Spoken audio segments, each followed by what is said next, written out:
Good morning, Speed Friends. Welcome back to the Metroid Fusion 100% tournament. And let me tell you something. My bed was so warm, so comfortable this morning, that I don't think there was any power on Earth that could have gotten me out of bed. But this race, these two facing off today, had the power to do it. We've got monkeysmb versus Destructor. Two titans of the fusion scene clashing here today in the arena of Speed Gaming. At least they will be once they finish getting everything quite set up. They're ready to go. They just have to get up to the starting line here. No, I am not stalling for time while I pull up the brackets. Why would you think this?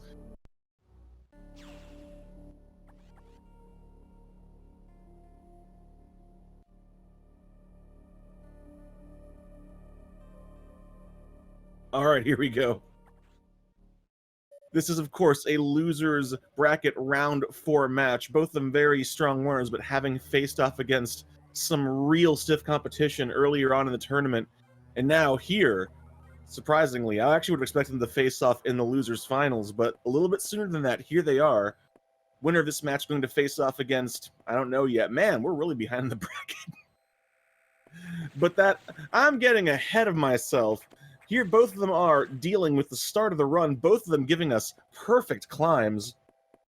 That's the sign of a strong runner. We get here in double, doing the classic climb, doing it flawlessly. And what is this sync? Like, seriously, what is this? Are we sure we don't just have the same feed running twice? That's kind of what it looks like. But we're going to see some top-notch movement here in the main deck. This first visit to the main deck does require a whole lot of little things, knowing when to jump, knowing when to ledge grab, knowing when to climb.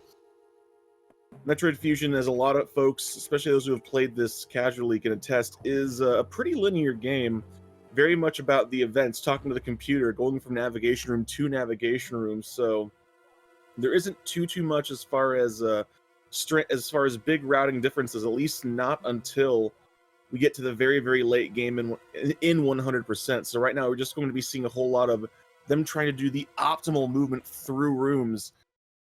And since they have to go through all the same rooms, get all the same things in the exact same order, we're going to be seeing a whole lot of the same, just minor differences. In fact, we saw it right there from Destructor. Destructor already starting to adopt some of the new real-time strats. We did, in fact, switch from in-game time to real-time for the boards.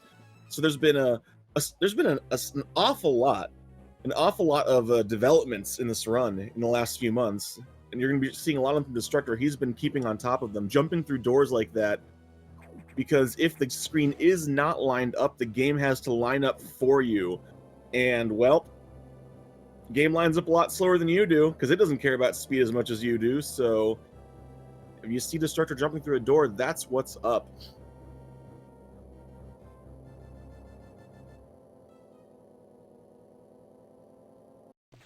That's something that will, in fact, amount to many seconds over the course of the run. And in a matchup like this, where they're still in sync, because I don't think I can quite state this enough. Both Monkey and Destructor are among the very best runners of this game. So this is a race where even the tiniest mistake can have long-reaching consequences. So this is something they both have sitting in the back of their minds as they're going. They have, I don't know if they're going to be necessarily watching the stream, but they're going to be constantly wondering, did they get this luck?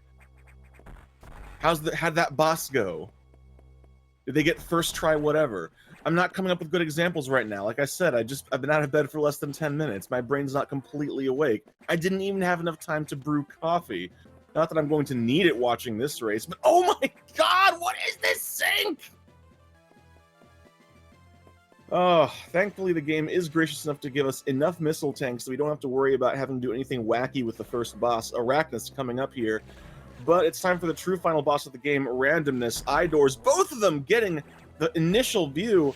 Oh no, Destructor. Destructor getting two vulnerable spots with no eye beams, but not getting the doubles. This is giving Monkey a chance to spring ahead here. Oh my god, Destructor. No, Destructor! Oh, Destructor having a real tough time with that first eye door. That is no good whatsoever. Monkey already going to be facing off against Arachnus, though. He's going to be wanting to get no rolls here. And he does it. He gets no rolls. Now he has to get 3 missiles. There's your first double. Now he has to line up with the sweet spot. Doesn't quite get sweet spot. As you see there, when you don't get the sweet spot, that core will just kind of float around for a few moments before you can grab it. Oh, no! And Destructor gets a roll to boot, and he's down to 1 missile. Will not be able to get the initial double. But if he can grab the green, he can get the second double, and he gets it. Unfortunately, not being able to get the sweet spot since he had to get those green X's. Monkey first to get out of here with the Morph Ball, Destructor behind him, although that was a pretty rough start. Destructor's probably going to be kicking himself a little bit here, and that's never feels good. This race is far from over. There is still a whole lot more that can happen, but you still hate to see it happen. You always want to give yourself a little bit of extra comfort, the knowing that's like, that was a strong start. I feel like if I'm not ahead, I'm at the very least on par with my opponent. So you don't have to work. So you have a little bit less of a stress about having to worry about that. Because now you got to have that whole thing dangling over your head. Every eye beam you get, every time you miss a drop, every time something goes a little bit wrong, you just have to sitting inside your head. Is this letting them pull further away from me, as opposed to just kind of, oh shoot. Speaking of oh shoot, here comes the SAX, who apparently does not believe in just knocking. No. Goodness gracious, this is the most aggressive door-to-door salesman I've ever had to deal with in my life. Just doesn't take no for an answer. But in spite of that, both of them are now heading on down to the sectors, into Sector 1 for the first bit of action. In this case, the first bit of action is fixing the air conditioner. That's right. Metroid Fusion is among the most exciting of Metroid games. You wear many hats in this game, and one of the first things you do is, in fact, fix the AC. We're not sure what's up. The X have gotten into the vents, and goodness gracious, I don't think any amount of cleaning the ducts will do a thing about this. We're just going to have to use force. That good old-fashioned method here. We have to find the 5 atmospheric stabilizers and pump them full of missiles, because missiles fix everything, just like in real life. Unfortunately, even though this is 100%, this early on in the game, missiles are still a little bit scarce, so they're going to be wanting to keep their health as close to full as possible to guarantee those green drops to get missiles. You're seeing it right there on Monkey's screen, getting all the greens. Destructor also staying at full health. They're both going to be doing real well on missiles here. Ooh, Monkey getting that sweet strat in that room, killing 3 horde nodes, no problem. And almost making it out scot-free. That room is definitely challenging to get through without taking any hits in 100%. Let's see if Destructor can do it. Getting those first 3 kills. Ooh! Sniping the horde node, but getting stomped on by whatever the heck that thing is. Oh no, Monkey. Monkey, this isn't a time for football. This is a time for falling fast, getting tackled by the pirates. Oh, Monkey taking a bunch of hits there. I don't think he's in any danger of being back at full health before the next eye door. And his missile count is down to 10. He's trying to kill the horde nodes for some extra drops, getting himself back up to 12. He should be fine, but I'm sure he probably would like to get maybe 1 or 2 more greens just to have a little bit of security, especially with having to deal with doubles in the next eye door. Ooh, and getting the bad positioning on that particular stabilizer. You want that one to be moving up so you don't have to wait. Let's see if Destructor can get it. Destructor can, in fact, get it. Gets that good luck. You see how much, save a few seconds there just from that. Now, Monkey first to the climb. Hopefully going to want to see maybe 1 or 2 green drops here. There we go. Stopping to kill the pirates, and it pays off. Gets those greens. Destructor just going for it. Oh, Destructor getting no green drops, but with 6 missiles, he's in good shape here. Gives him enough to do 2 attempts at eye-door doubles. And here we go, heading into the room with the eye doors. Destructor right behind Monkey, so Monkey first to set up, gets a beam, gets that double. Oh no! Monkey's gotta be careful. He's got 1 missile left. But he makes it through. Destructor, oh my goodness, Destructor, unfortunately having a struggle with the doubles. Eye-door doubles are pretty tough, but... Alright, Monkey showing off the newest strat for doubles here. Not quite getting doubles on this core. Destructor going for classic horizontal double strat. He's very consistent at it. But, oh no, having some trouble getting into position. But it looks like he got that first double. He just has to finish the fight, and he gets it.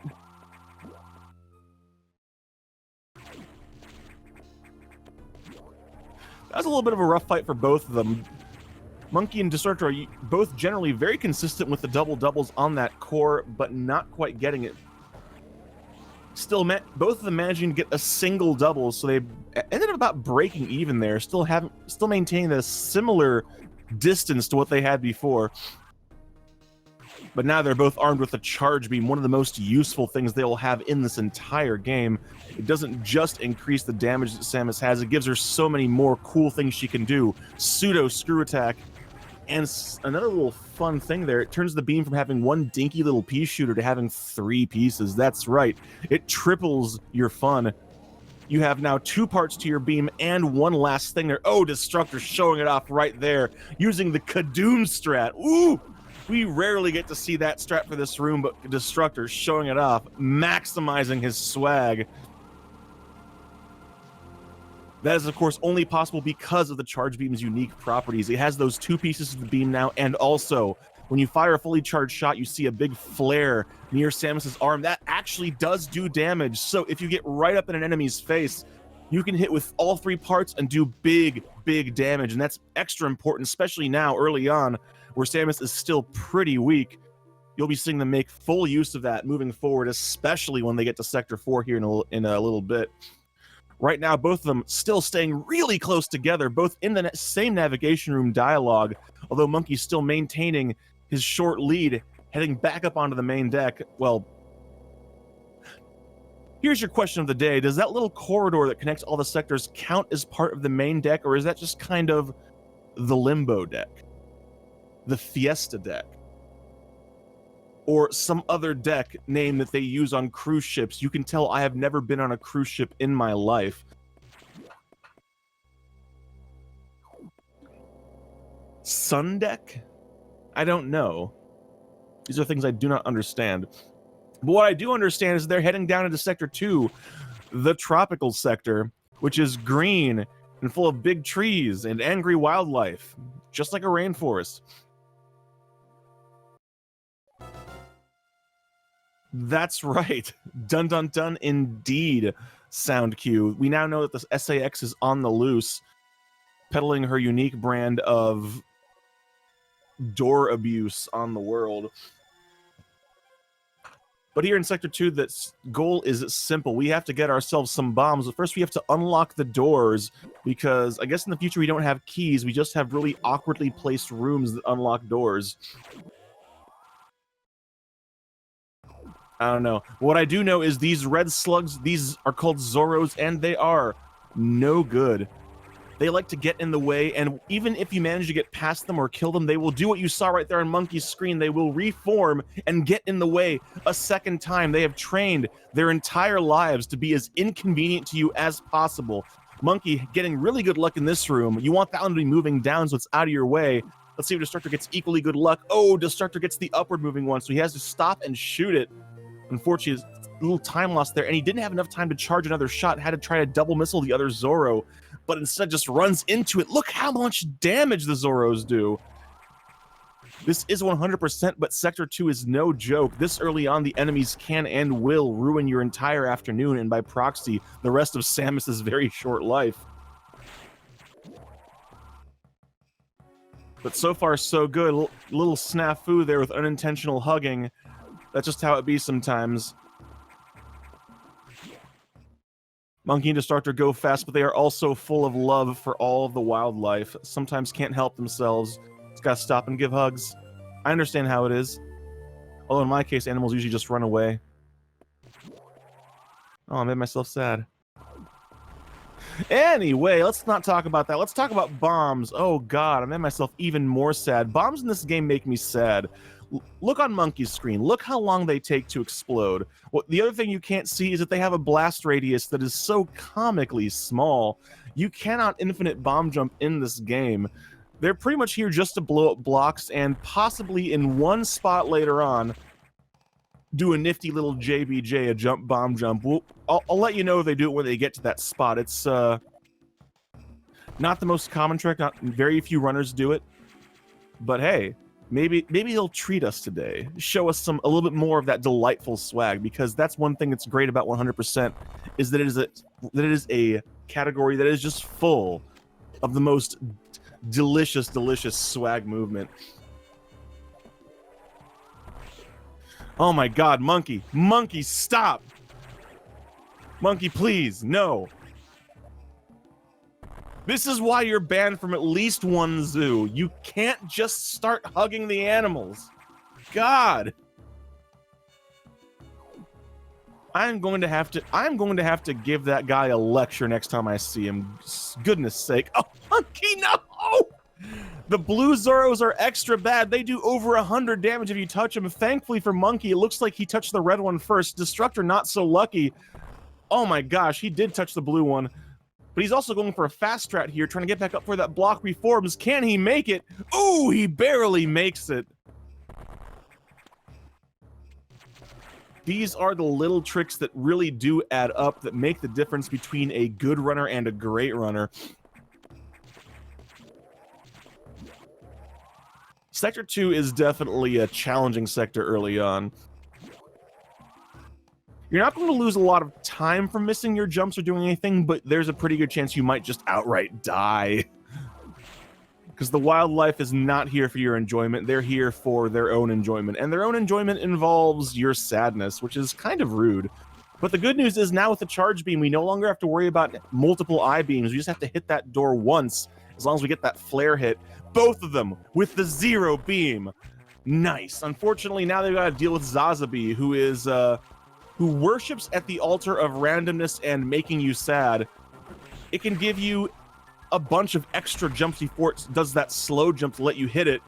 And right from the get-go, Destructor getting a bunch of extra jumps.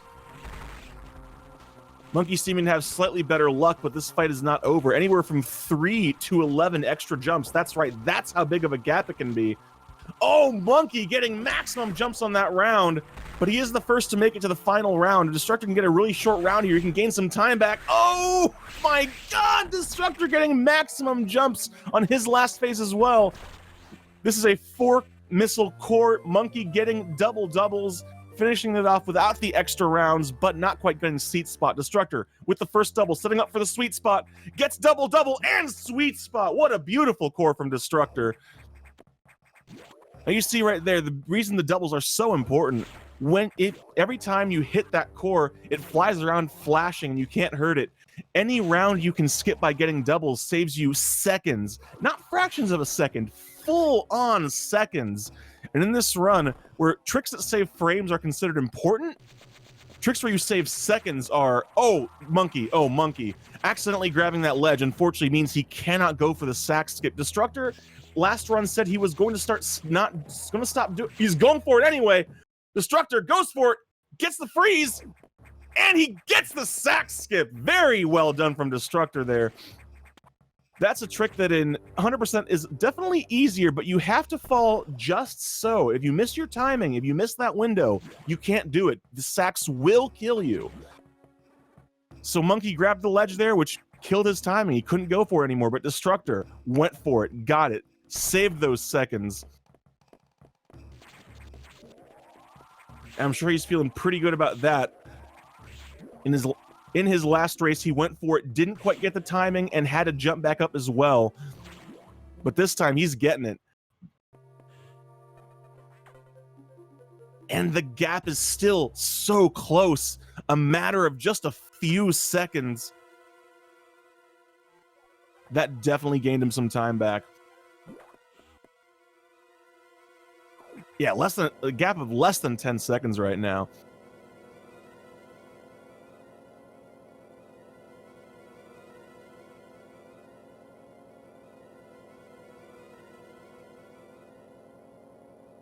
All right, Sector 2 is done and dusted. Now it's time for Sector 4. Y'all thought we were just going to go into the tropics and not have ourselves a beach vacation? You thought wrong. It's time, because this is the aquatic sector. That's right. Hope you all brought your swimsuits. I, of course, didn't, because I would not be caught dead in public in a swimsuit.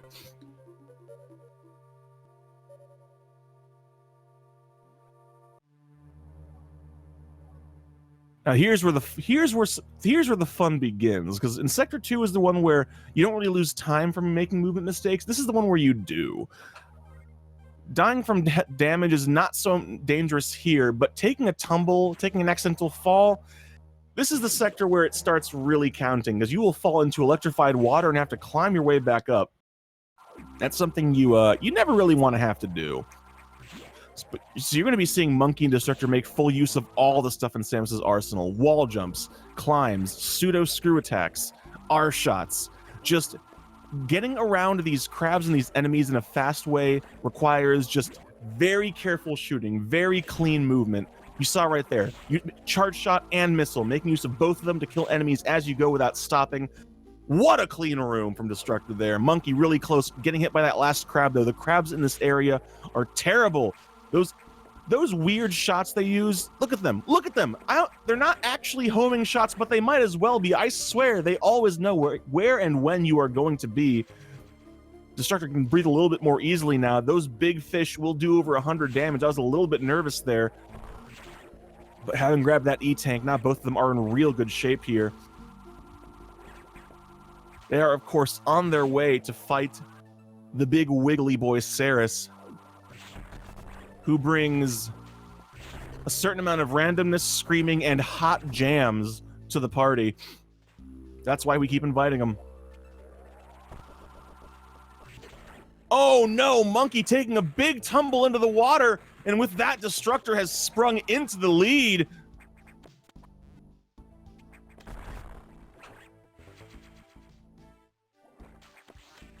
Far from over though, the gap is so small.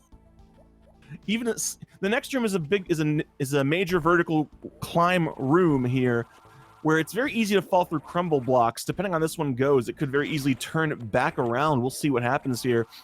To deal with these enemy placement can make a big difference. And just like that, Monkey back in the lead, but only by a fraction of a second this time. Now it's synced. We're back in sync. Look at that. Did you see that? The screen scrolled at the exact same time. I could be sitting here trying to continuously change the audio, but I'm just going to let it be until we have a noticeable gap develop again. But here we are. It's time for Saris. Saris is a fight that traditionally takes 5 missiles, but because the charge beam is your friend, we can get it down to 2, but only if Saris is right in Samus's face. Monkey setting up for that first shot. Let's see how it goes. Gets the first shot. Destructor going for that first shot. Gets it as well. The key here is, depending on what Saris is doing, we can anticipate where the next shot will come from. Monkey predicting and getting it. Destructor predicting and getting it. Both of them getting the 2 round.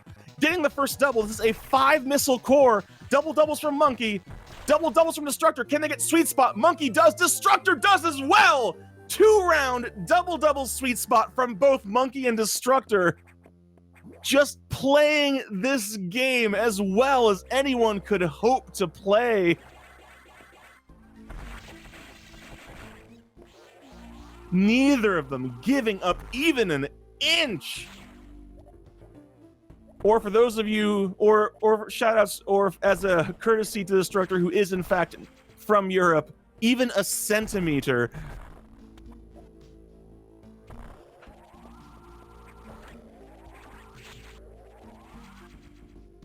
My God, I should have brought a bigger water bottle. Goodness, I'm needing to just kind of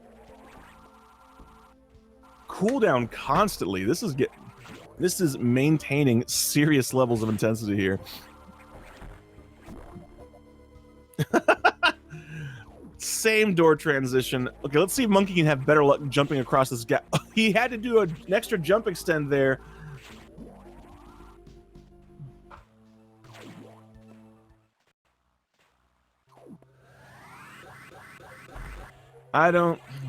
Come on. I can't believe people would do that in chat. Goodness gracious. But don't worry, I'm wearing many hats as well, and one of them is speedrunning chat moderation. I gotcha. But here we are. The water level has been lowered. We no longer have to worry about that toaster in the bathtub. Now we just have to get out of Sector 4. I don't think either of them is going to be going for neither of them is going for low height, and 100% we do have to stop and grab this missile tank, so it's not really worth it.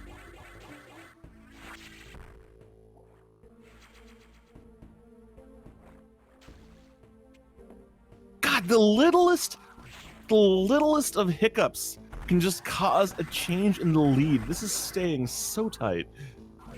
All right, let's see how this enemy goes. Oh, getting an extra lap for Destructor. And for Monkey. Dang it! We're getting similar luck as well. Oh no! Destructor taking a tumble! Oh no! That's unfortunate. So we are exiting Sector 4 the same way we entered it. Monkey with a slight lead, but the lead has shrunk. They have exchanged it multiple times in Sector 4, and we're heading into Sector 3 where they have to deal with Box, and Box can very easily turn into a not so fun time. We'll see how that goes for them.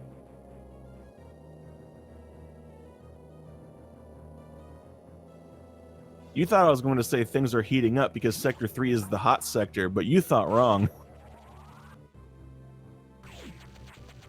Now, some might say it's the hot sector because it is red and there is a lot of sand around. But you know what that sand actually is? That sand is actually nacho cheese dust from Doritos. I'm convinced of this. This is, in fact, the nacho cheese sector.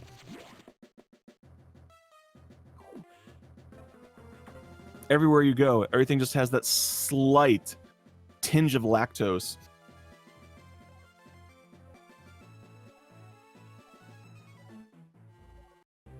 Let's see how it goes. First things first, they have to unlock the doors because obviously you want to unlock the green doors in your red sector because that makes perfect sense, right? Oh, that's right. It's now Christmas, apparently. I guess that's how things are. It's not like it's not the 29th of February, almost March. It's obviously Christmas.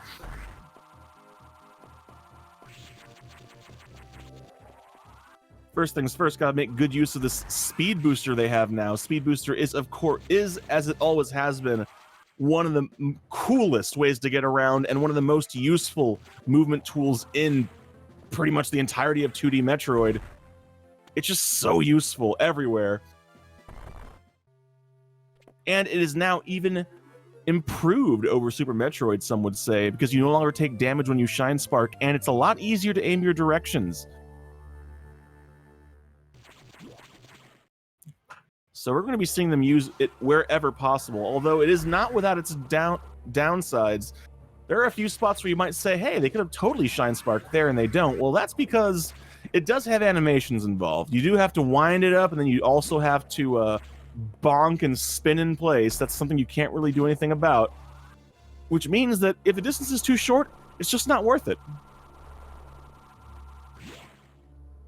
They got to stay on top of these things. Now everybody say hello to Bob.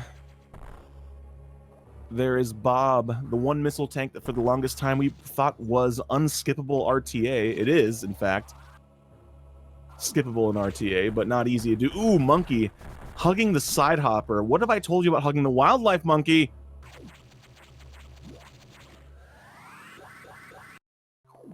Oh, let's see if either of them can opt to get the... Let's see if either of them can get the data spark. Destructor actually looks pretty good there. He might be able to get it. Let's see if Monkey can get it. Monkey Oh, he bonks the door, though. Both of them get the spark, but Destructor actually carries the speed. I would have probably lost my mind if we have gotten double data spark. I'm not going to lie. But still, the fact that both of them got the shine charge through the data, though, that's the hardest part of the trick. So that was real good. That was real good. My hands are locked in OK right now. I can't actually grab anything because I can't stop making OK signs with my hands. I just want to drink my water, please. I'm so thirsty. But anyways, as I try to struggle with my water bottle, it's time for Box. Box is a security robot because, I don't know, I guess they couldn't find anyone else to hire. Both of them getting this classic start. Both of them real good starts to the fight here. Let's see if they can get without a second bomb. And both of them having exceedingly clean box fights, almost identical in execution. My God. Destructor and Monkey just both playing so well right now. Destructor having a little bit of struggle with that wall jump, though. The thing about wall jumping in this game is, unfortunately, it's a little bit dicey. You have to have the bottom half of Samus's hitbox touching the wall, otherwise she won't do it. So if you're just a little bit too low, the wall jump will not take. That's always one of the problems when you start really optimizing your movement the way these two do, is that you don't want to jump any more than you have to, because jumping is pretty slow, especially horizontally. So you don't want to over jump, but if you under jump, you can lose so much time.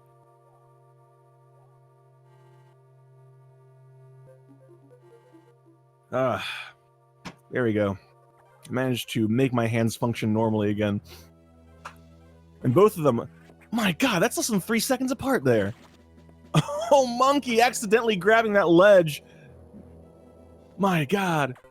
What an appropriate time for a stereoscopic betrayal. Why is it appropriate? I don't know. It always happens at this exact same time, almost as if it's orchestrated or something. That's just how it is. Now they're going to be on their way to Sector 6, which I have been told on good authority is the nocturnal sector. Although it's not actually that dark. I guess you have to play it on an original GBA to get that experience. But no, I'd rather actually be able to see what I'm doing. Thank you very much.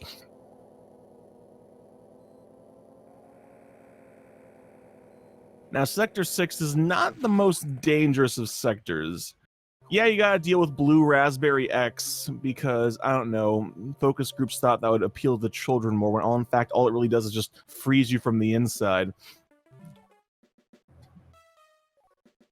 But avoiding them is not that difficult. The only things that Monkey and Destructor really have to worry about are getting to the Giant Corex fight in a timely fashion, because there are a couple of spots where any positionings can get in the way, and then the Giant Corex fight itself. It's a simple fight in theory, but it's surprisingly easy for that Giant Corex to get away from you. So we'll see how that goes. Also, there we go, both of them bombing that wall, because as we've already established, bombs in this game do in fact make children cry all over the world because they're just that bad. So we're going to drop that bomb there, let it do its thing, and we'll come back later after it's finally had time to explode.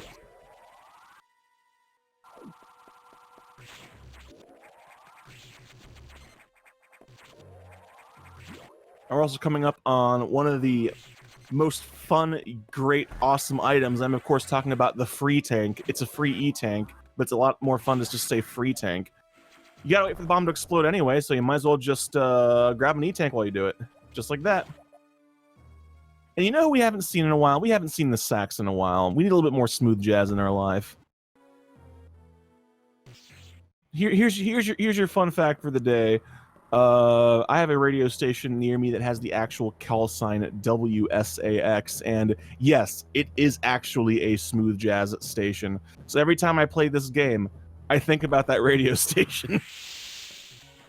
Alright, now we're going to poke the bear with a stick here, just let it jump over us, and then go on our merry way. Unfortunately, despite the fact that it can kill us, the sax is not that great at pursuit, which is good for us, bad for it. There we go. Monkey doing the best he can to get to that missile before the slugs get to him. He manages to do it. Destructor having, pretty good positioning there, but unfortunately getting black flagged by that last slug. Here we go. Time for the next eye door. How's the luck going to go?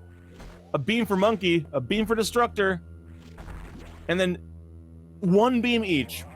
Just exact same luck. Just maintaining that like 1 second gap here. Here we go.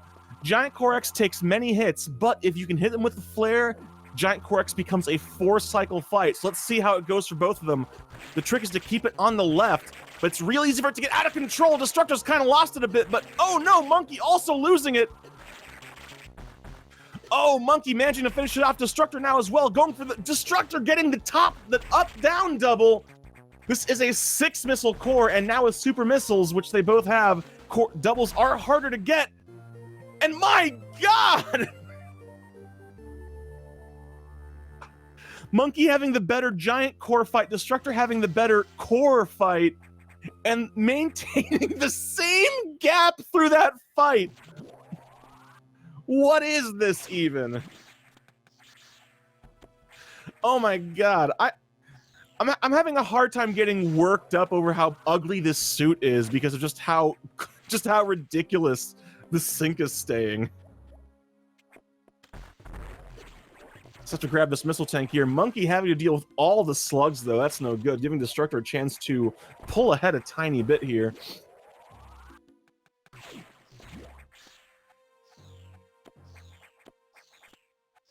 Unfortunately, now the blue raspberry X's have discovered they can no longer hurt us. They're going to be on their merry way. Oh God, the puffers. Now they got to deal with puffers. Puffers are one of the most obnoxious normal enemies in the game. Much like the Zoros, they like to get in the way, but unlike the Zoros, you can't just they're harder to avoid, and you can't just kill them and move on because, well, when you shoot them, they give off purple gas that makes their hitbox double in size. So, oh my God, Destructor having a big struggle right there. Monkey having a real big trouble dealing with the enemies right now. Just getting knocked around like a piñata. Which unfortunately for him has given Destructor a chance to pull ahead by a fair few seconds here, actually. This is I think this may actually be the largest the gap has been since the race has started, and it's all because of this Sector 6 escape. This is one of the low-key challenging bits of the early run, actually, right here. You never really stop and think about it. You always worry about the bosses or about this and that difficult trick, but escaping Sector 6 without getting knocked around and losing a lot of time on this first visit is actually pretty challenging. Because you have to adapt to a whole lot of things. In this case, Destructor adapted to it a fair bit better. Let's see if we can get a good sense for what the gap is now here. Destructor leaving this dialogue at 30... Come on. 38 seconds, and Monkey doing it at...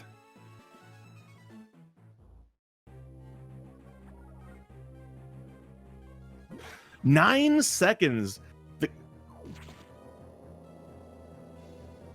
So they're still very close to each other, but this really feels like the widest the gap has been all race long. But we'll see what happens next, because Sector 5 is a lot like Sector 6 in that regard. You got to watch out for the enemies. They will make a piñata out of you and start hitting you until the candy flies out. I don't know about you, but I want to hang on to my candy. I like my candy.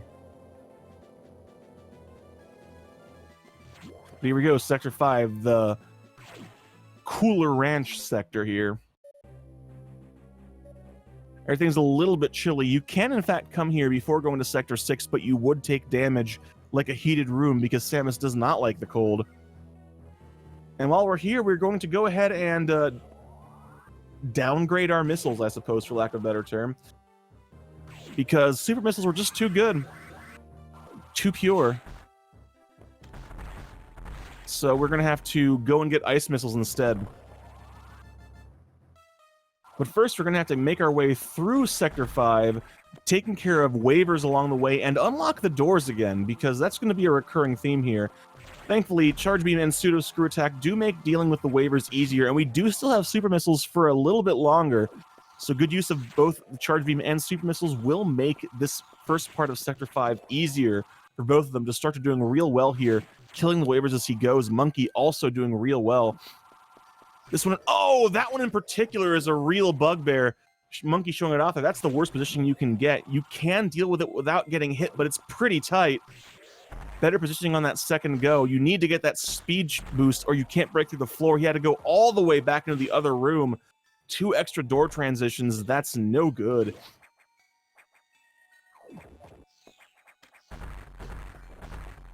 And Destructor first to unlock the yellow doors.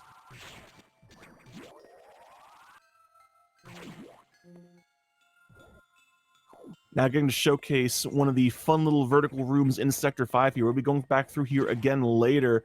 And getting through this room quickly is a little bit more challenging than it looks, actually, especially on the second visit where you have more options. Where your option is, do you want to look really, really cool? Or do you just want to go through the room fast, but not any faster than looking cool? It's a difficult call to make. Because the siren song of the swag strat is very, very strong indeed. And with that, F's in the chat for super missiles. We barely knew ye. Now it's time for ice missiles. We can no longer one-shot with missiles, and double missiles are tougher yet again.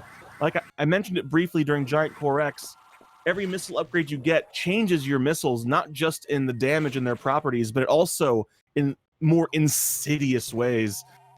There's a longer cooldown between shots, and the missiles themselves actually fly through the air faster, which means double missile timing changes with every single upgrade you get. Oh, Destructor doing the official Metroid Fusion angry dance, which you do whenever that Ripper spawns facing the wrong direction. There's not much you can do there. That Ripper spawns right there and space is left. It's a little bit too tight to make the jump to the right. You just have to wait, and Monkey... Oh!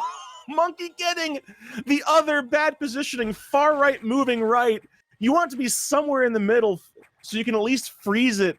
But no, if it's a bit too far to the left or the right and moving the wrong way, you just gotta eat it. And unfortunately, both of them had to do that, and it tastes real bad.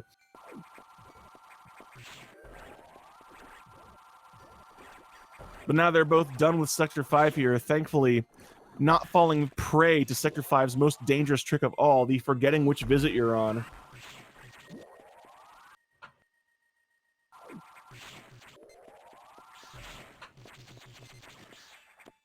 You can tell in the background there you have our friend Nightmare flying around, but that's not the only thing we've got going on. Oh God, where are my sound controls? Hang on, this is important. I did a dumb. Hang on a second. I need these.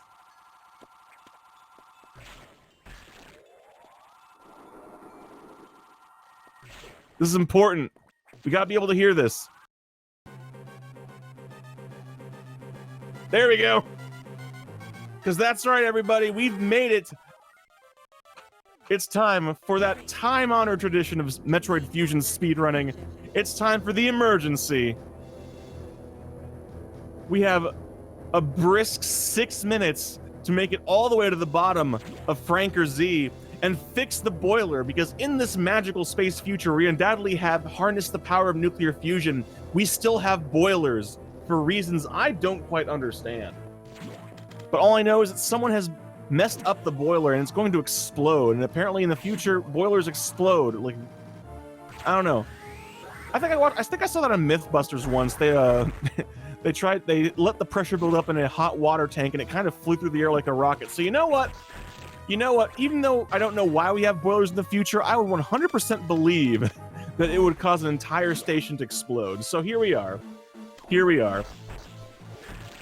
So this is also what we like to call the ice missile training section. The game just really wants you to use ice missiles, but we're going to use them a bit. We gotta deal with these stretchies, use them as platforms, and freezing them precisely is extremely important here. Because if you miss them or freeze them early or late, they'll hit you or be out of position, or you might blow out some blocks. That's a big danger in the next room here. Destructor's going to have to kill an enemy and freeze the stretchy, but make sure to not hit that block. Okay, good. Hitting that block is a real unfortunate time loss, but he's doing real well so far, and so is Monkey. Both of them having real clean emergencies so far.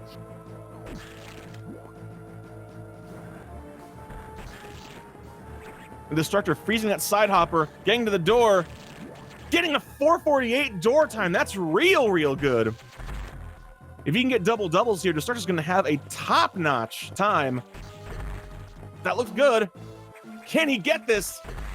He gets double doubles. Didn't get the sweet spot though. That's going to be a 4:34 emergency time.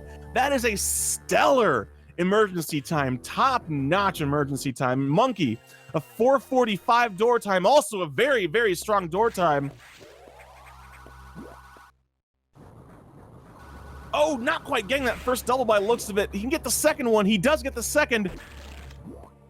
And he gets sweet spot. Going to be pulling out a 4:28 emergency time here. A time in the high 420s is still a very strong time, especially in a race.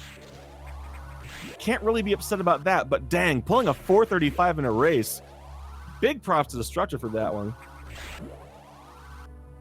But with that, they now have the beam that you don't have to worry so much about aiming anymore because the beam has now gone wide. Someone decided Spazer is passé. Wide is where it's at.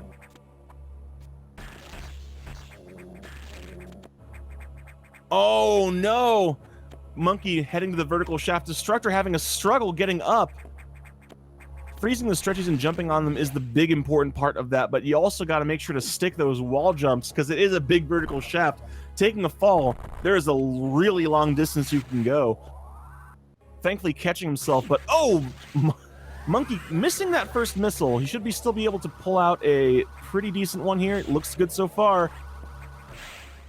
Monkey having a slightly better vertical climb here.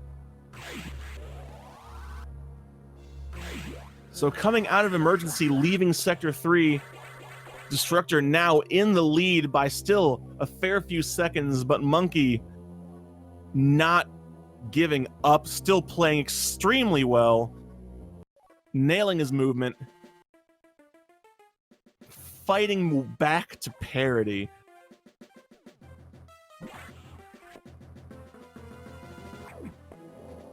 But now it's time to do something very, very important. I'm, of course, talking about heading back up to the main deck because we have found life forms, and that can only mean one thing. We need to go save the animals.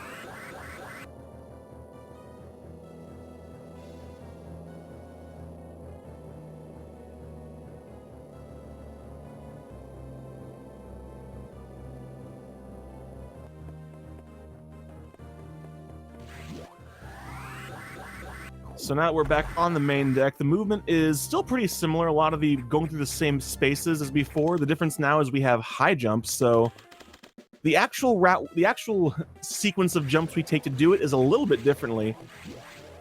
And you see Destructor there making full use of shot cancels there. Fun thing there is that Samus's hitbox when she's spinning is a little bit shorter than when she's on her feet. So if you shoot to break out of a spin, you can land a little bit quicker.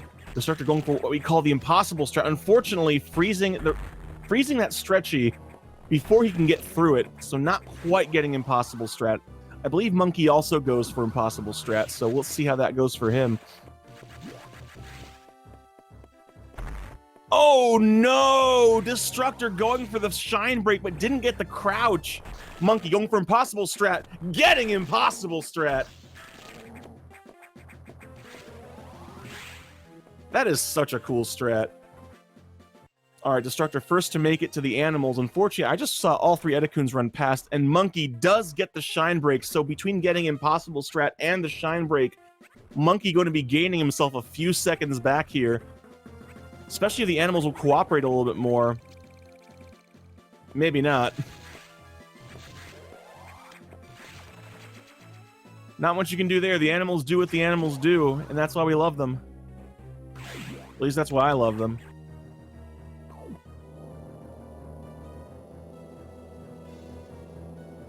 Alright, so everyone please avert your gaze. We're about to get stereoscopic eye strain here, and I would not recommend looking at the screen if I can help it. Oh, Destructor mashing through text so fast, saving us from the suffering. Only have to deal with eye strain in one eye at a time. Ugh. Thankfully done with that nonsense. And now it's time to go back to Sector 5 because we just can't get enough of that place. Just can't get enough. This time we're going to get a good power-up. Ice missiles? Nah, ice missiles are passé. Now it's time to get us some loud boys.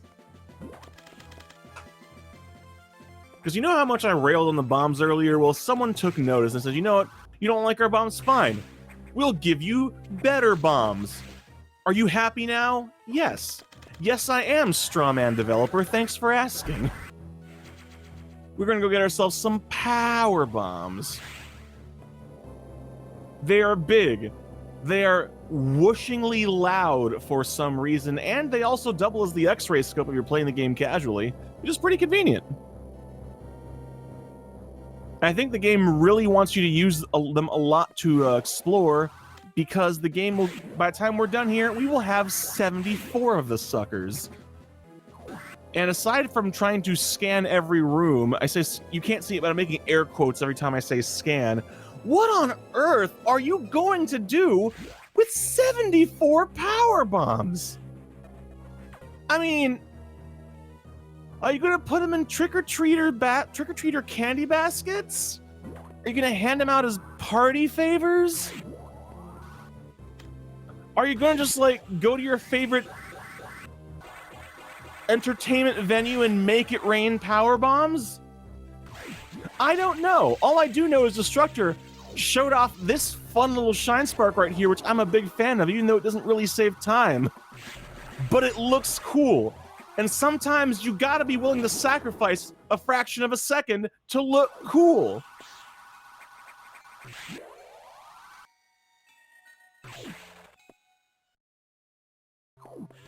But anyways, Destructor now getting himself them power bombs. Monkey about to get himself them power bombs, but now we're got ourselves a tricky little bit of movement here. The game wants you to freeze this Ripper to get this E-Tank, but they're both going to try to do a wall jump with a jump extend, and Destructor getting it first try.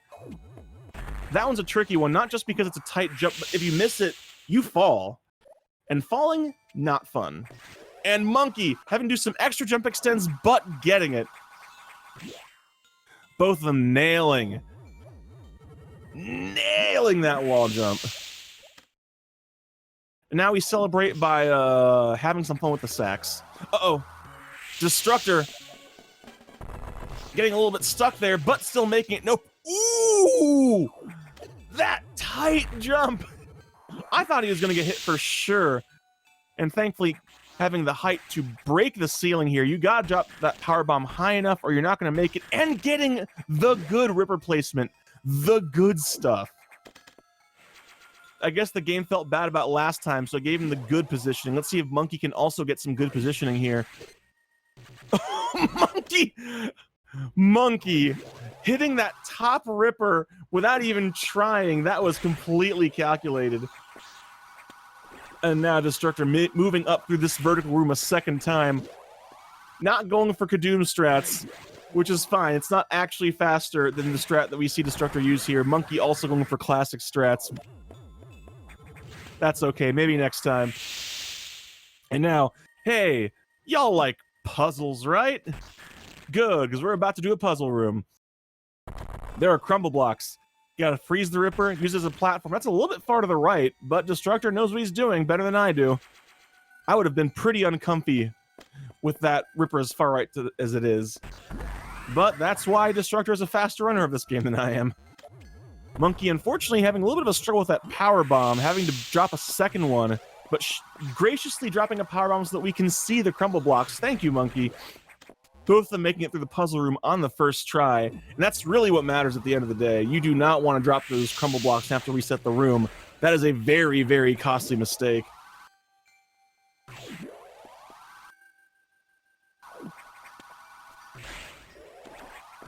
Yes, thankfully for us, the very astute, aside from, you know, just being an unwelcome house guest that makes our eyes hurt, does in fact bring at least a couple things to the table, less damage, and also the sacks can no longer freeze us, as it did when we did the sack skip earlier. Here we go, Destructor going to be first to leave Sector 5. At this point with a lead that's in double-digit seconds. But we're about to enter We are about to enter the... I'm not sure what happened to Monkey there. I think he might have accidentally let go of his D-pad because he lost his speed. But we're about to enter the Boss Gauntlet because the power is about to go out here. I think somebody may have accidentally stuck a penny in the fuse box, and that penny just had enough of our nonsense. Oh yeah, and here's Ridley.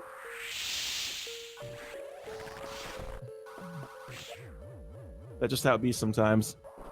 We're about to fight a pretty large sequence of bosses in relatively short order here. And these bosses are pretty gross, and not for the reasons you'd think. They're not that they're super challenging, but particularly this first boss can just... It can just say no and lose you time. In fact, for those of you who were here for our previous race, Destructor and Resserin faced off, and we're very, very close to each other heading into the first boss fight of the Gauntlet, Yakuza, and had opposite sides of luck. Rez got the best luck, Destructor got the worst luck, and it created such a sizable gap. So I'm really, really hoping that doesn't happen here. They've been getting similar luck throughout the run. Please, Yakuza, please, if you do nothing else, if you give me 4 cycles for the rest of the year in my runs, don't do that here today, please.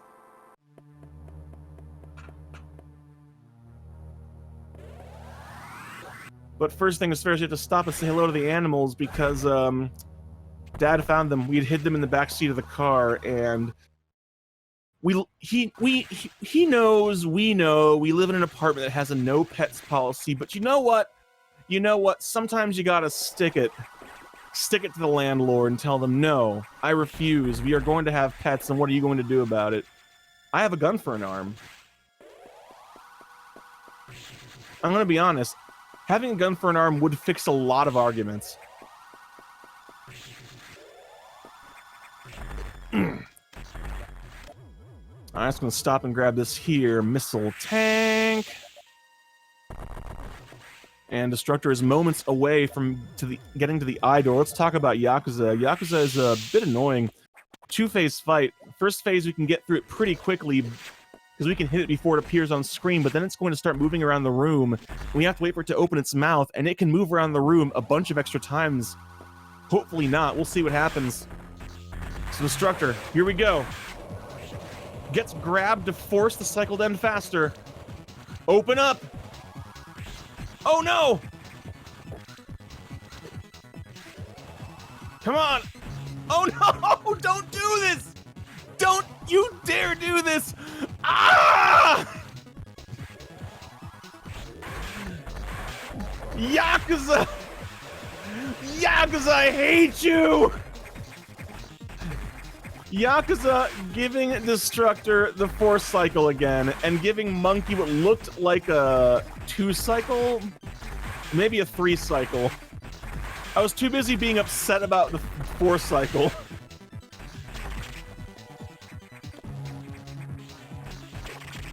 But now it's time for the core. This is a 6 missile core. You want to get triple doubles, but this is ice missiles. And ice missile doubles are harder. And just like that, just because of Yakuza being Yakuza, the gap is closed again. It's literally like last time. Destructor lost like over 10 seconds just because of Yakuza. And there's nothing you can do about it. That stupid boss just has it in for him. I don't know. It hurts me so much. Feels Yakuza man indeed. But that's just how it is. That's just Fusion. That's just how it is with Metroid Fusion. So the game is back to clearly almost sync again. And now we have to do the actual sax chase. We gotta deal with this. You can't wait for the sax to leave. You just gotta run away. Here we go. Gotta get to the floor here. Destructor doing it with no trouble. Monkey, no trouble. Easy every time. Sax is no big deal. And, Y'all can take a short break now if you want, I suppose. We're coming up on the second boss of the Boss Gauntlet pretty much immediately, but it's barely counts as a boss. More like a stationary object you just have to shoot missiles at until it goes away. I'm, of course, talking about Notori. I'm still not sure what Notori is. Shrug of ages. But, here's what's going to amount to. They're going to drop a power bomb, stand on the far right of the platform to make sure that the spores don't hit them, because then they just don't. And then just spam missiles. And occasionally crouch, occasionally do a little hop, but otherwise just spam missiles. That's really all there is to it. And thanks to Idor luck, Monkey is now back in the lead. That's how this game be. And it could very easily change again depending on how this core goes or how the next Idor goes. This game is ridiculous sometimes. Would you like some sync with your burger today, sir? This is a double-double core here. Monkey getting the double-doubles. Destructor having struggled with the double-doubles. Having to deal with an extra phase there, extra cycle because of it, but still maintaining a close gap. Although Monkey now ahead after Notori.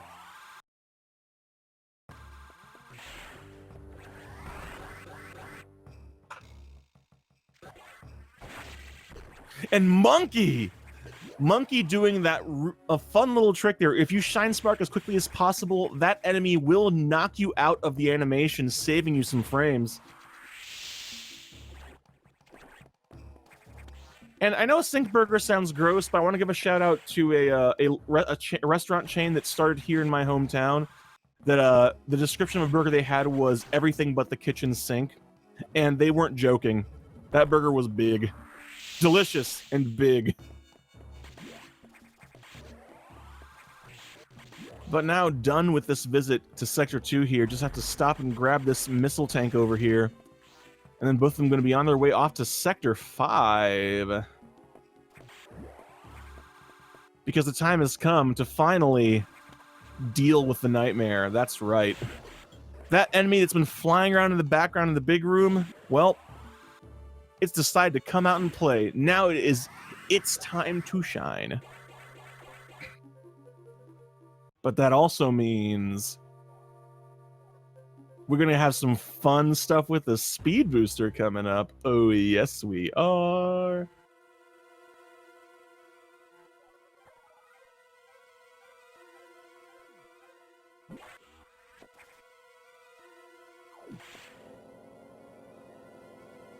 The nightmare fight itself is not too much to write home about, but there's still plenty of stuff that's going to happen in Sector 5 before the fight, so we'll see how that goes.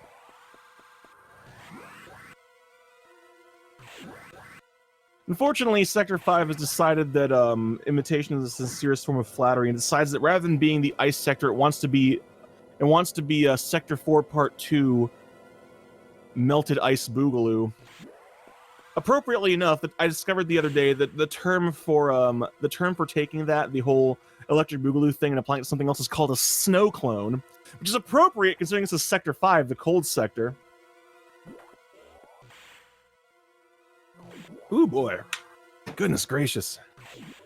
I just can't get enough of this delicious water. Stay hydrated, my friends. All right, Monkey, setting up. Here we go. And he gets it. Destructor, can we get the double? We can. Double flying through the air, through all the doors. The Nightmare Shine Spark.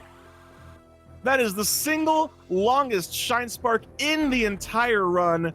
Massive time save, and dang it, no! Destructor! Ah!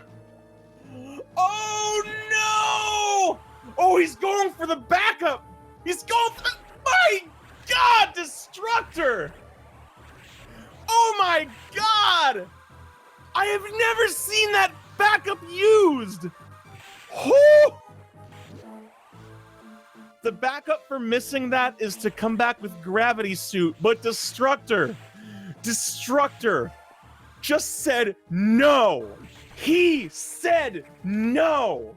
He did frozen enemy and did underwater single wall jumps, which are among the hardest bits of movement you can do in this game. And he climbed back up. You have no idea how many times I have almost started dropping F-bombs in surprise during this race so far. Holy crap. Ah! Oh my god, I need a moment.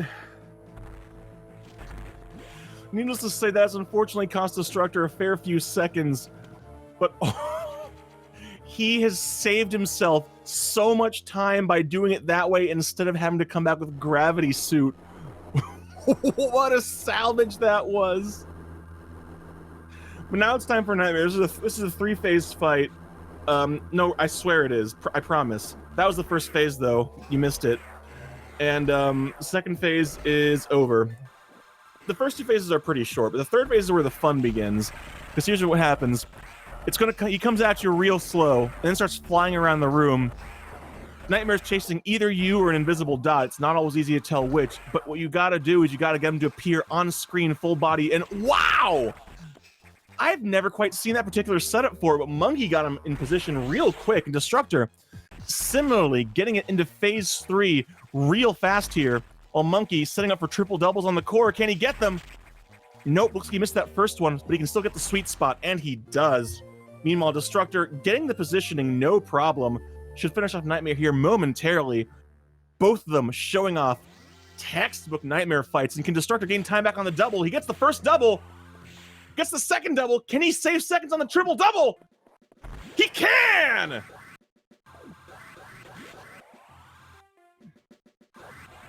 In a race this close, missing that block could have very easily been the thing that decided this entire race, but instead Destructor still just comes fighting back from that. Holy cow! Neither of them willing to take any mistake lying down. And now we're heading into Underwater Sector 4, an extremely dangerous part of the run, where the enemies do so much damage and will knock you around, wasting time. Starting off with this, the worst room in the game, because in this room, hermit crabs shoot croissants at you. Reminds me of the last time I visited a French bakery. Food was delicious, though. 10 out of 10 would go again. In fact, I might go there tomorrow. Now I want croissants in my life. Also, I wasn't expecting to have to say this during a race, but Spirit, thank you for the sub. I appreciate that greatly. That's very generous of you.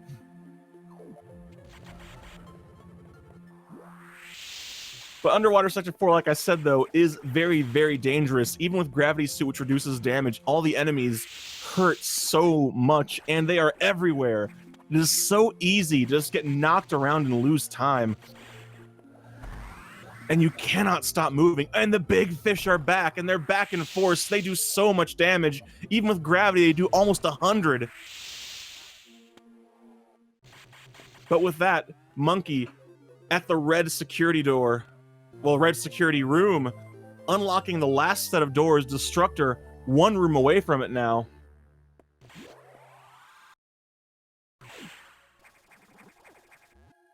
And now just gotta deal with some puzzle rooms and finish off Underwater Sector 4. Starting here, remember how this puzzle room works. Kill enemies, reform them as gold enemies, then kill the gold enemies to unlock a door. We will be seeing that one again, more than once, in fact. In fact, we're about to get ourselves a little bit of a high five here. Destructor starting the puzzle while Monkey is passing through. High five. Unfortunately, far from over with this. The most annoying enemy in this section, I would say, is probably the fish pirates, because space pirates are already annoying, but what if you combine them with fish? Said nobody. I don't know who came up with this idea, but I would like to have some words with them. Incidentally, I do in fact own a tennis racket that I call Words, and might have a few dents in it, which are not from tennis balls. Please don't ask too many questions. But I will, however, follow that up with a fun fact there. You see those enemies look kind of like Dragon from Super Metroid? They have a name. which I looked up some time ago. They are called Evers, E-V-I-R. I'm not sure why they're called that, but they are. But while you internalize that, we're going to watch Monkey go for a very challenging little tight shine spark here. He has to get a shine charge in a short distance and then keep it while he does a bunch of stuff. So he gets the charge, gets to the pillar, stores the charge once, grabs the missile, has to store the charge again, and he gets hit by the croissant! Oh no! That's the reason why some folks opt to freeze that enemy, because that croissant will sometimes blindside you. He goes for now Destructor, gets the charge. He's too low! He's too low! Oh no! Oh, that's the worst. And Destructor, curiously enough, opting to actually go for the Shine Spark a second time. I believe the faster backup is just to do the intended strat there, but he decided he wanted to do this after all, and there you go, freezing that enemy, getting the Shine Charge, taking the tiny bit of extra time to show off the strat the way it's supposed to look. That's the way that room is supposed to look. Monkey having to drop back down and get the charge in the intended room, though. So since both of them actually missed the first try spark there, well, that unfortunately means that ends up being, again, a bit of a break-even point. No particular gain or loss of time there. The actual intended strat is run all the way to the right to the pillar, run all the way back to the left to break the blocks in the big room, and then in that room below where the power bomb is, run all the way to the right to shine spark up through the ceiling, and then get the missile tank through the hidden tunnel. That's the intended strat.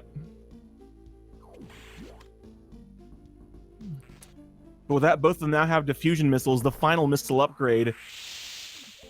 They have two amazing superpowers. One, they shoot snowflakes, and two, they make you scream because they take about 6 seconds to charge. I'm not sure who thought that 6 seconds was in any way, shape, or form an acceptable time for a weapon to charge. But here we are. But here we are. In any case, though, it's not all bad, though, because with that, Monkey is done with Sector 4, and I don't mean just done this time, I mean done.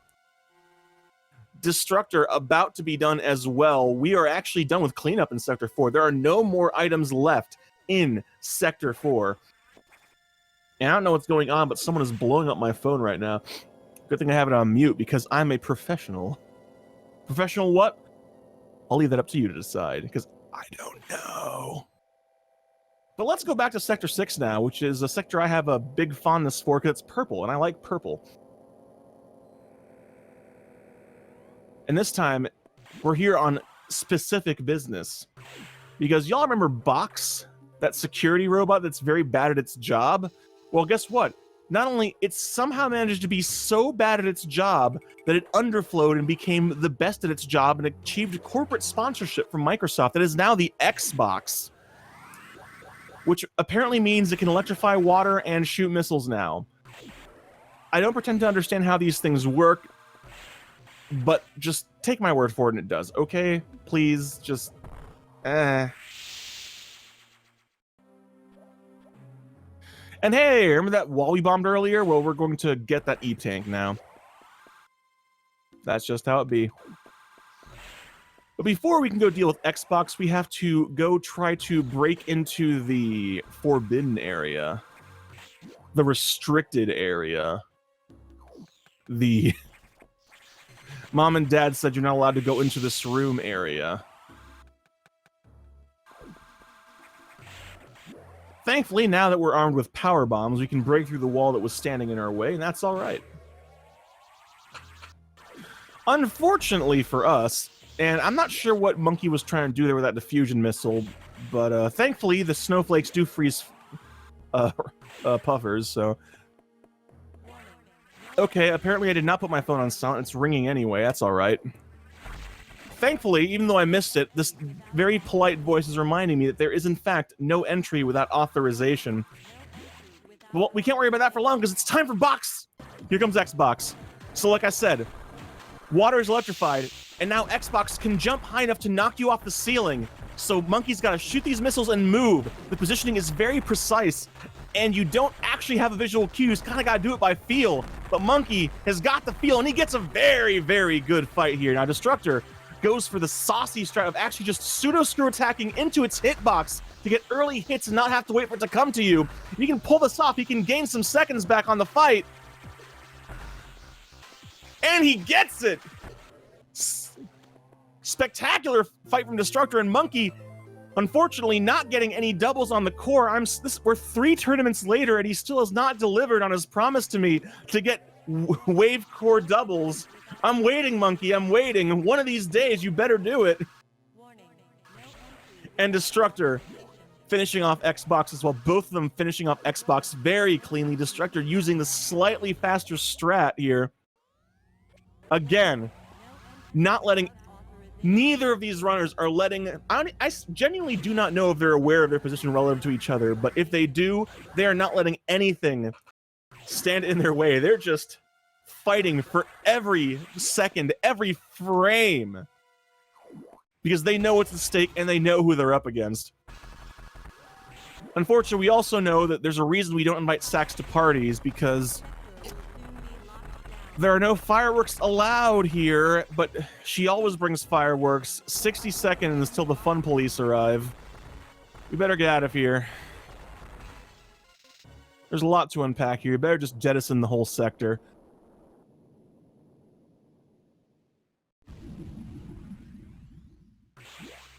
Thankfully, now that we're a part Metroid, the Metroids don't hurt us anymore. They just kind of high-five us. Unfortunately, high-fives knock us out of spin, but that's okay.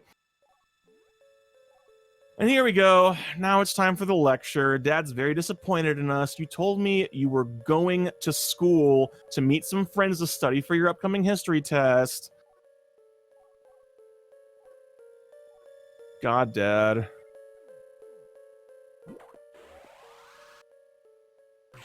Samus is not necessarily the most respectful of authority figures. That's all right. We get a moment to appreciate how cool how good the fusion version of the gravity suit looks. This purple and teal is a very good looking combination. And now, hope you all like diffusions, because we're going to charge them through this door. Remember I said it's a 6-second charge? There is one exception to that. Charge beam and diffusion. If you start charging when you enter a door, you will always, 100% of the time, come out the other end with a full charge. That is genuinely the best way to deal with diffusion charge. So you're going to see them always charge through doors if they can help it. But now just got to do a little bit of item grabbing down here, because we're coming up on the final I-door boss. We're getting really close to the end here, folks. But first you got to deal with this gold pirate. What the heck happened there? Don't worry, I'll explain in a moment. My only regret with having to be on a microphone, not a camera, is the fact that you can't see me wink when I say things. But here we go, using diffusion missiles to break missile blocks. The snowflakes do in fact break missile blocks. Very handy, and I'm not sure what Monkey's trying to do here. I think he forgot his order of operations. It's very important. Always remember, it's PEMDAS. But anyways, here we go. Gold pirates, you gotta shoot them in the back. Turns out, though, if you shoot and then turn around, the game figures, yeah, you're facing the same direction, you're obviously behind them. So that's what we do. Fire a full charge shot, then turn around. Monkey having a bit of a struggle there, though, not quite getting it. Destructor getting a clean shot on one. Ooh, not quite getting one shot, one kill on the second one, though. But still, having a cleaner time with these items here, though. And if Monkey starts getting beams here, Destructor can close the gap. 2 beams from Monkey. 2 beams from Monkey. 1 beam for No! Destructor, please! Still, managing to close the gap somewhat, and... Oh my god! The time has come! I know you're all looking forward to it. Hang on. Destructor's volume is louder. Perfect.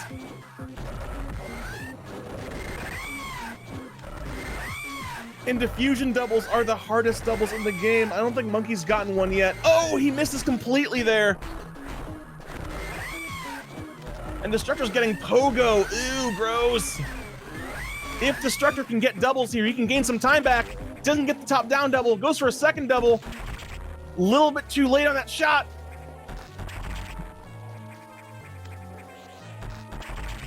Not getting any doubles, unfortunately, but still nonetheless.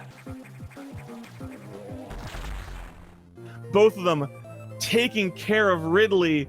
And with that, everybody, you know what time it is. You know what time it is. Whip out them vacuum cleaners. Fill up that mop bucket. It's cleanup time. That's right. The most exciting, the most challenging, the most potentially lead-changing part of the run of 100% Fusion, cleanup, has arrived. They're starting out here in Sector 1, and both of them are going to be using the hidden passageways, because now armed with the screw attack, there is no hidden passage they cannot take. They're going to be making their way through the sectors using those hidden tunnels to get them all one after the other and finish this thing off. And entering cleanup, Monkey in a lead by a few seconds here. I'm trying to figure out here. It's less than a minute for sure. I want to say 20 to 30 seconds by the looks of it. I don't really have the brain to try to count this right now. But Sector 1, starting out, grabbing the first couple of items, not so bad, but Monkey is already coming up on the first challenging bit. He's going to have to take a shine charge to this room on the far right.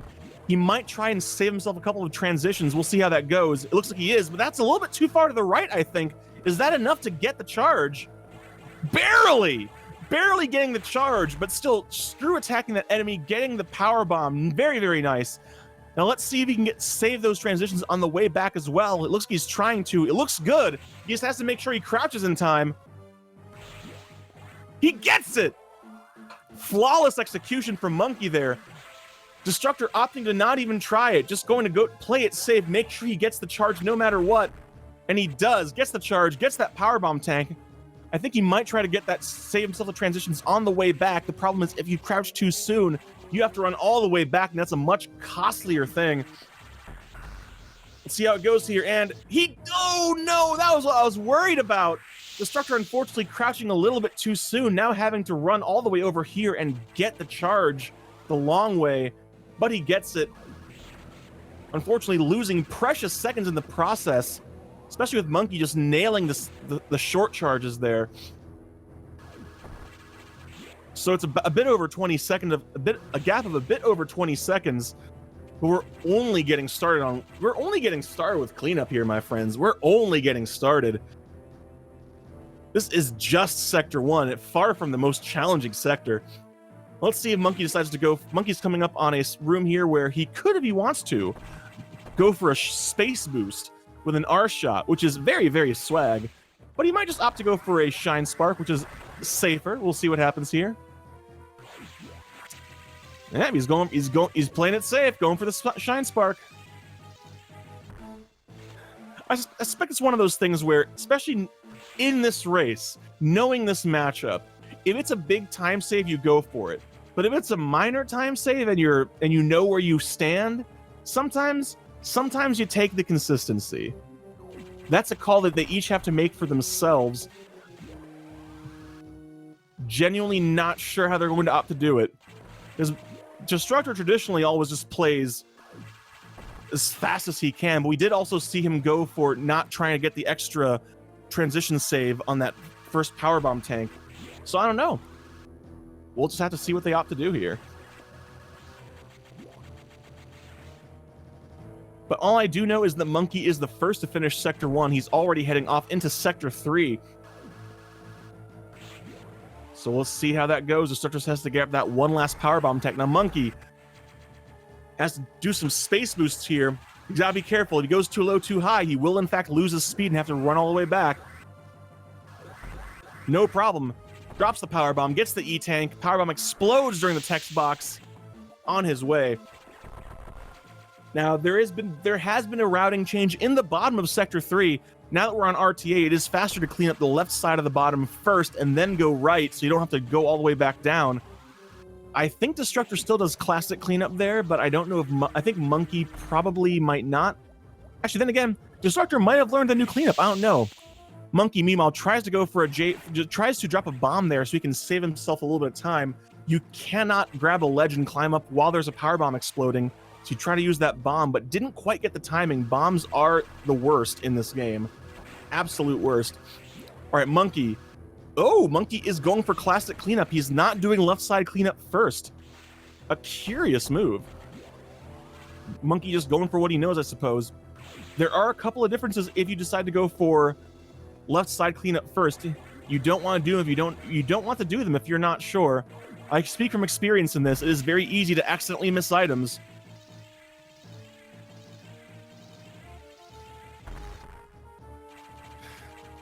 Yeah, I think Chad is also feeling that it's likely Destructor will do old cleanup, and he is in fact going for old cleanup.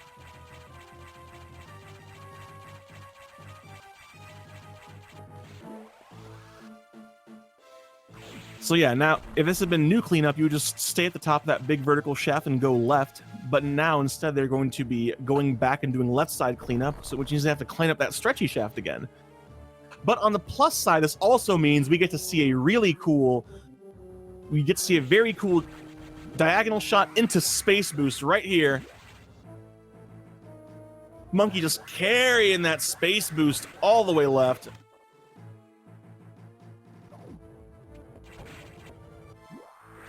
Unfortunately, this is an item we definitely cannot get sooner. You need Gravity Suit to go down here.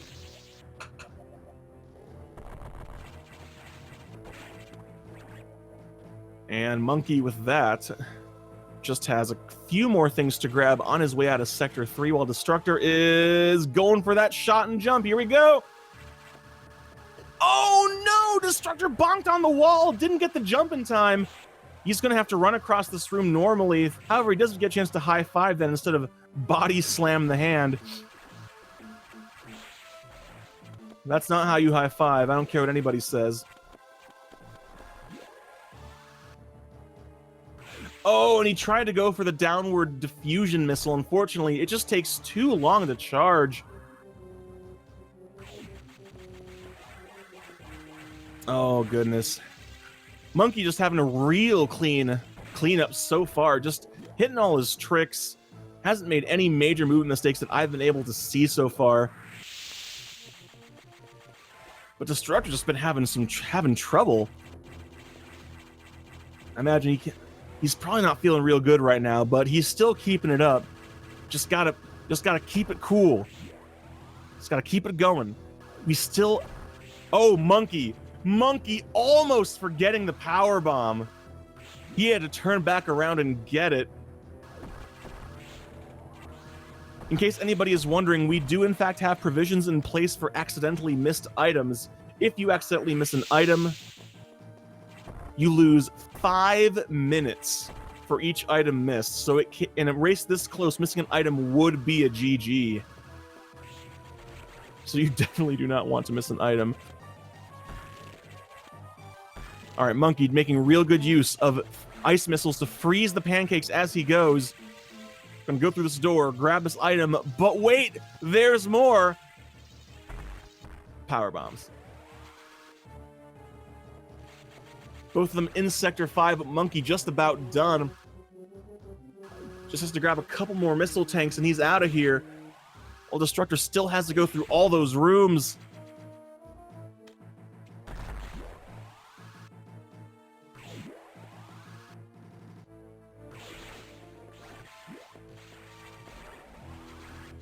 But that's not really the important thing. The important thing now is Monkey is entering Sector 6.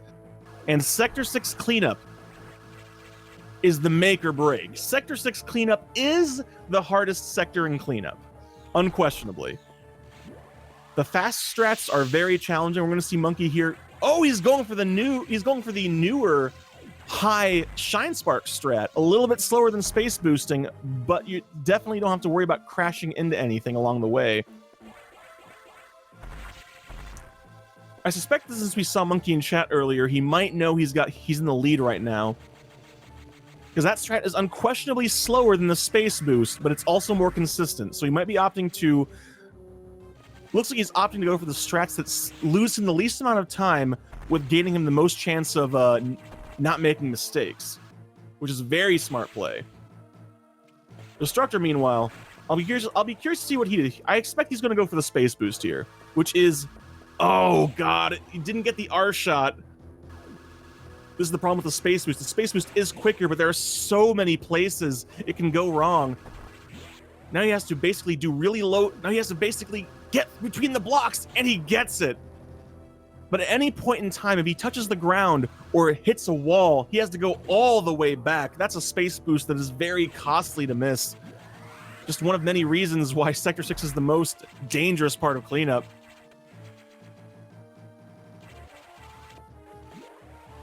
And we're not done yet. Monkey getting that powerbomb tank at the entrance to the now gone restricted area. But he still has to deal with a few more puzzle rooms and also the worst pickup in the game. There is a single powerbomb tank that the intended strat is so outrageously slow. It is genuinely faster to do our strat, which involves frame perfect jumping. Even missing it multiple times is faster. Here we go. Destructor about to try to get that powerbomb tank, while Monkey about to go for the worst one. He has to do a ball jump on crumble blocks, which is frame perfect. Oh, doesn't get it first try, second try. Doesn't get it second try. Can he get it third try? Third try. It is possible to jump if you miss that first one, but it's every single jump on a crumble block is frame perfect, and this is a 60 FPS game. So you have it real tight. It real tight. Now here we go.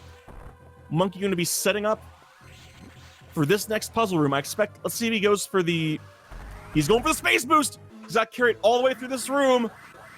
He gets it. Very well played. Now, Destructor going for this. Can he get the frame perfect jump? He gets it first try. And he gets it on the return. Oh my god. Destructor just, my cup, I had an empty cup right now, and now it's just overflowing with all this swag. What am I going to do with all this swag?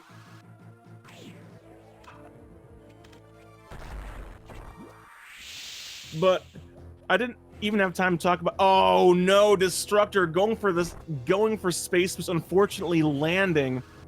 Space jump is one of the worst enemies in the entire game. Anytime you have to leave yourself at the mercy of the space jump, you might as well just throw your arms up in the air and pray to your deity of choice, because dang it, the space jump hates you. Unfortunate. But still, that was quite a Sector 6 from both Monkey and Destructor. But with that, we're running out of places where we can have a major lead change. Right now, it's going to come down to Sector 2. It's the final sector of cleanup, the second hardest sector of cleanup. So we'll see how this goes. Monkey's just got to keep playing like he's playing, and Destructor's running out of time to try to catch back up here. So Monkey, first to make it into Crumble City. This room, you can't tell, it is full of crumble blocks. Oh no! Monkey taking the fall through one of the tallest pillars in the room. Oh, that's gross. That's what you don't want to see happen. And he's got one more item to get. Oh! He's got to be careful. Please don't take another tumble, Monkey. That would be unfortunate. But Monkey gets it. Monkey gets it, finishing off Crumble City even after that long, long fall. Now Destructor into Crumble City. Can he make it through cleanly? The worst part is managing to salvage that. The worst part is, once again, you're at the mercy of space jump, and you'd never want to be at the mercy of space jump. That one's okay though. That one's okay. It drops you right here, but still. God, Crumble City's the worst. Now it just has to go. They both have to make their way through Sector 2, just grabbing a bunch of items along the way. Still a few puzzle rooms left, including the final puzzle room, which has a very challenging shine charge on crumble blocks if they want to go the fastest route possible. But first, they have to get through a couple more puzzle rooms, including one of my least favorite puzzle rooms. You remember that one? Remember that worst powerbomb tank in Sector 6? Well, there's kind of there's one of those, a lighter version of that coming up here. The game wants you to freeze rippers, but we're instead going to land on crumble blocks and try to respin and drop and come back up. Monkey doesn't quite get... Monkey missing it twice. You have a bit more wiggle room since you have an entire block of falling to try to respin, but it's still pretty easy to drop the space jump because, well, space jump. So dropping it twice there, that's a few seconds lost. Destructor is usually pretty consistent here. Let's see how it goes for him. Gets it. Oh no, he had it and then the Ripper knocked him out. Gets it second try though. Monkey grabbing this missile tank. With that, he's going to be on his way to that final puzzle room. It's a big shine spark chain, has to take it all the way up the room and then hopefully stop and get the charge on the crumble blocks to get it as fast as possible. Otherwise, you're going to have to run all the way back along the bottom of the room. Let's see how it goes. He's going to have to take a visit to an old place we haven't seen in a while, all the way back to Zazaby's room. You remember that place, right? Talk about a weird place to stick a couple of tanks. Destructor still moving forward, though. Doing his best to gain back time anywhere he can. But here we go. Monkey first to make it. I strongly suspect he's just going to go for the fast strat here. He is. He's going for it. He's got to get all the way up this room. So far, so good. Now he just has to hit that top ramp and get the charge. Can he get the charge? He gets it. Can he drop fast enough? He gets it. Monkey getting the fast strat. That's real good news for him. Less so for Destructor here, because with that, sector cleanup is done. There's only one item left in the game to get on the main deck, which means at this point, all it's going to come down to are the final two boss fights. Now, can Destructor get the strat as well? He's going for pause buffers. He gets the charge. Can he drop fast enough? He can! Both of them getting the fast strat. I don't think we've gotten double fast strat in this room so far this tournament. Both of them just playing so well right now. But it's going to come down to this. Can Monkey keep it going through the final two boss fights? Can he get all the double missiles? Can he make sure the sax doesn't get loose? If he can do that, then Monkey has got this. But missing any of those things can cost seconds. And especially if the sax gets away from you, that's a big costly mistake. So we'll see what happens here. Both of them heading to that boss right now. And Monkey deciding to go through that wall that he didn't bomb correctly before, losing himself a couple of seconds getting around that block.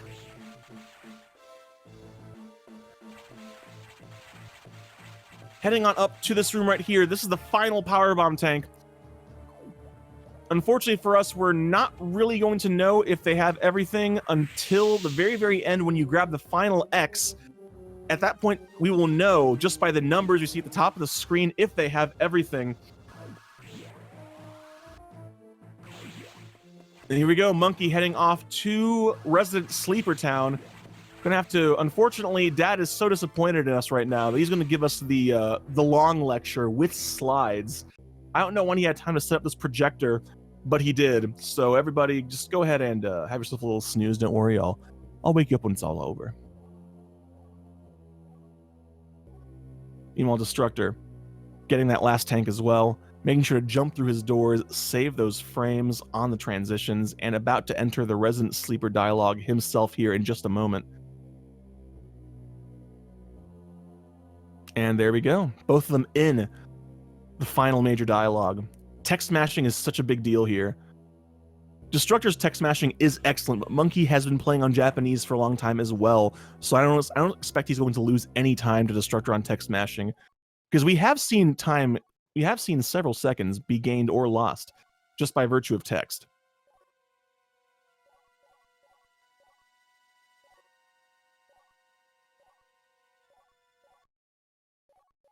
So let's see how this goes. And here we go. Monkey on his way to fight the Sax. This right here really is the fight that's going to seal the deal for him. If he can clinch this fight, then Monkey's all but got it.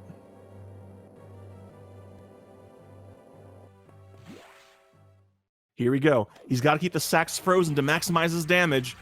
But this freeze doesn't last very long. Diagonal shots with the freeze. Oh no! The Sax is loose! The Sax has got... Oh no! Oh, what a recovery. Normally when the Sax gets loose, it jumps over to you, but Monkey manages to refreeze it, but he loses it again! Oh no! This could be it! This could be it! This could be what got... Monkey manages to get him back. Oh my god!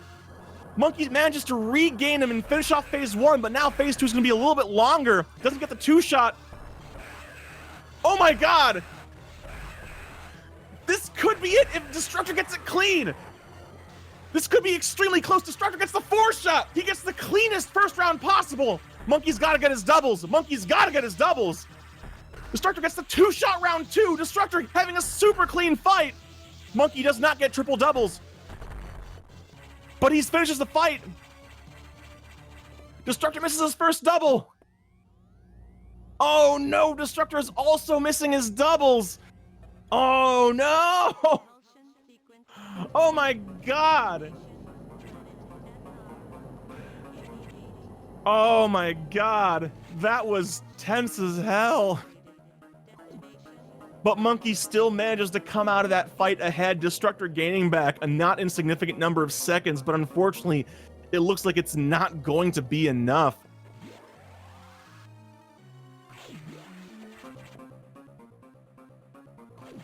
Only thing standing between both of them and the end now is the Omega Pirate. This isn't Prime. The Omega Metroid, which we do have a very consistent quick kill for, and dying to the Omega is essentially not a thing that happens in 100%. But I will still nonetheless be curious to see. And Monkey deciding he wants to bonk on this wall instead of go for low height Shine Spark, a questionable move, but you know what? I don't judge.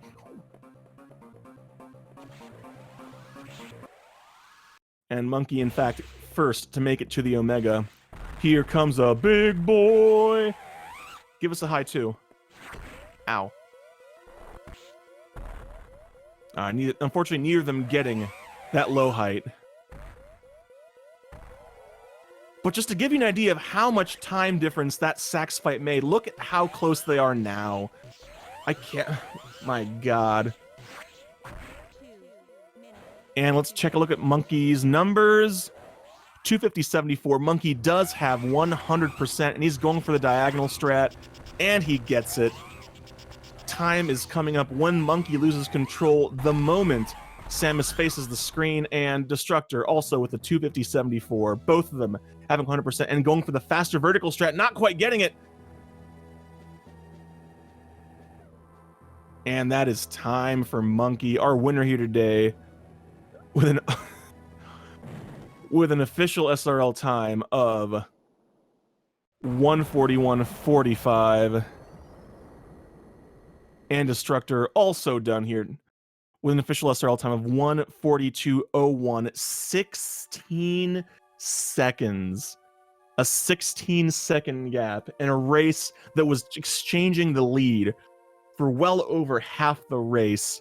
Everybody, please, if you do nothing else I tell you today, give both these runners a follow, because holy hell, what a race that was. What a race that was. Both of them have shown us tremendous play of the highest caliber and given us one hell of a show today. Whoops, whoops, whoops. That was the wrong button.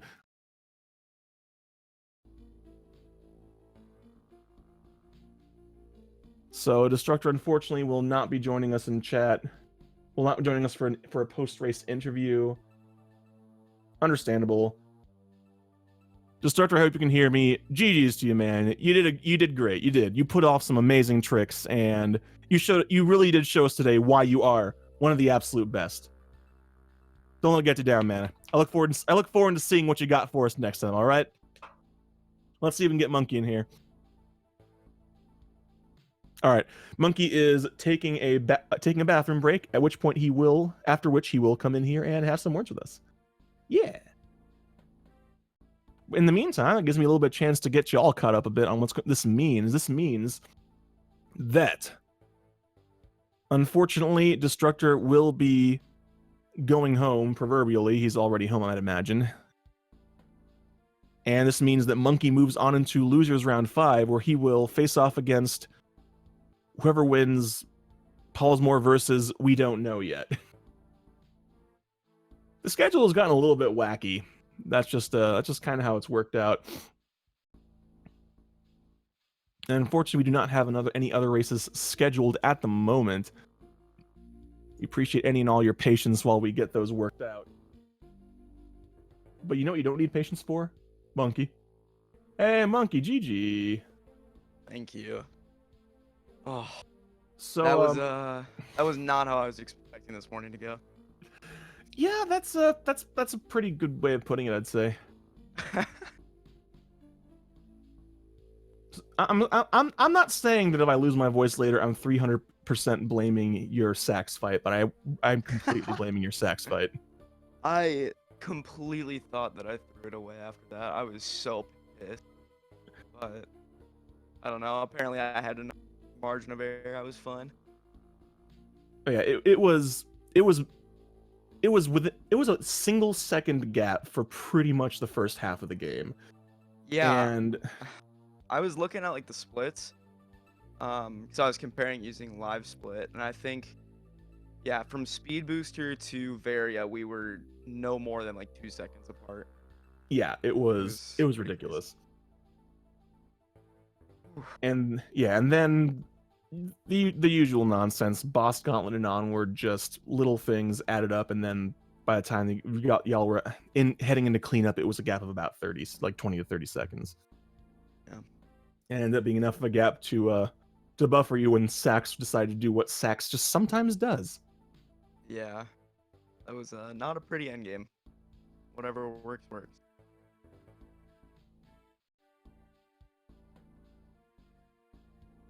But it's, okay, putting that aside, though, how'd you feel about the rest of that run? Well, I mean, the early game was pretty solid. I don't know. I haven't played in like 3 weeks, I think. Mostly because I haven't had a match, but I also kind of broke my finger like 3 weeks ago. Ow? Yeah. So I haven't been playing at all. So I was really worried coming into this that I was just gonna like put up a really bad time, but I don't know. I was playing extremely well besides like the mid game. Pretty happy with that. Oh yeah, absolutely. That was +5 on PB. Even though I was 30 seconds behind at ice, so you take those. Yeah, we take those for sure. So at least some of your fingers better now, though. You weren't just playing with a broken finger today. No, I mean it is still broken, but no, I mean it doesn't hurt that bad. Just sometimes I like put it in weird position. I don't know. Okay. All right, so as I was looking at the schedule earlier, this means you're going to be facing off against the winner of Paulsmore versus somebody, so probably Paulsmore. Yeah. How you feeling about that one? I mean, it's gonna be a rematch of earlier, and I lost. I want to say it was like a minute, or it was by like a minute or so. So I don't know. I'm probably gonna do about the exact same amount of prep work going into that race. We're just gonna see what happens. Well, you do what you can. Yeah. You do what you can. Just don't hurt yourself. I'll try not to. Good, that's all I can ask. So we will have to wait and see when that happens. I got some catching up to do on races. But in the meantime, if y'all like speedruns and races, guess what? You're at the right place, because we got some stuff happening on SpeedGaming today. We've got what looks like Final Fantasy Randomizer Championship starting here in like 3 minutes on SpeedGaming 1. We have I'm not sure what AOS stands for. Do you know what AOS stands for? Not a clue. I'm going to say it stands for Age of Sword because that sounds cool. So we have Age of Sword 2020 on SpeedGaming 3, and if it's not Age of Sword, then I apologize to those runners. I just didn't know. I tried. We got Sunshine, we got Mario Kart, we got No Cape, No Star World, Super Mario World.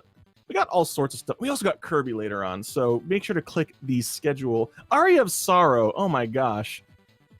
Oh my gosh. I'm ashamed because I actually like those Castlevania games. Dang.